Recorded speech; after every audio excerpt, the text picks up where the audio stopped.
আজ তোমাদের সামনে নিয়ে চলে এসেছি লোটে মাছের রেসিপি।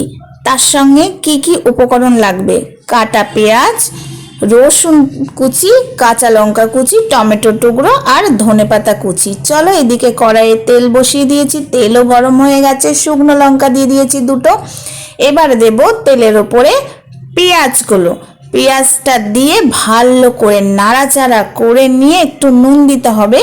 নুনটা দিলে একটুখানি পেঁয়াজটা নরম হয়ে যাবে। সেই নুনটা তোমাদের সঙ্গে না আমার দেখানো হয়নি, আমি ভুলে গেছি। তো যাই হোক, পেঁয়াজটা দেওয়ার পরে এবার দিয়ে দিলাম রসুন কুচি। এক এক করে যেভাবে আমি দিচ্ছি সেইভাবেই কিন্তু তোমরা লোটে মাছ রান্না করে দেখবে। তারপরে দিয়ে দিলাম কাঁচা লঙ্কা কুচি। এবার দিয়ে দেব এক এক করে লঙ্কার গুঁড়ো। হ্যাঁ, অল্প দেবে, কেননা কাঁচা লঙ্কাটা তো দিয়েছি, তাই যার যেরকম ঝাল খেতে মনে হবে সেরকমই দেবে। তারপরে দিলাম হলুদ, তারপরে দিলাম লবণ আর একটুখানি। আগে একটু লবণ দিয়েছিলাম, ওটা দেখানো হয়নি, আমার মনে হলো একটু কম হবে, তাই জন্য লবণটা দিয়ে দিলাম।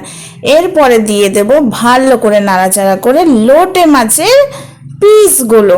হ্যাঁ বন্ধুরা, লোটে মাছ পিসটা এখনই দিয়ে দিলাম, এই কারণে এটা ঝুড়ো হবে। আর যদি একটু গোটা গোটা লোটে মাছ রাখতে চাও তাহলে ওটা পরে দিতে হয়। এর ওপরেও দিয়ে দিলাম টমেটো পিসগুলো মাছের ওপরেই। তো চলো, ভালো করে নাড়াচাড়া করে নিলাম।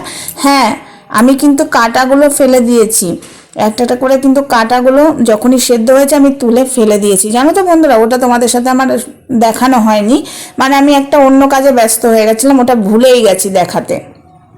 তো যাই হোক, ভালো করে নাড়াচাড়া করে নিলাম।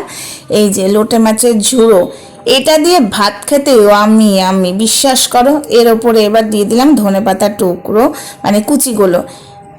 অনেকে নামিয়ে দেয়, আমি এর ওপরেই দিয়ে দিলাম, কারণ না ধনেপাতা কুচিগুলো দিয়ে দিলে টেস্টি হবে, ভালো করে ভেতরে সেন্টটা যাবে, ওই কারণে। তো চলো, টাটা বাই বাই। কেমন হয়েছে অবশ্যই কমেন্টে জানাবে।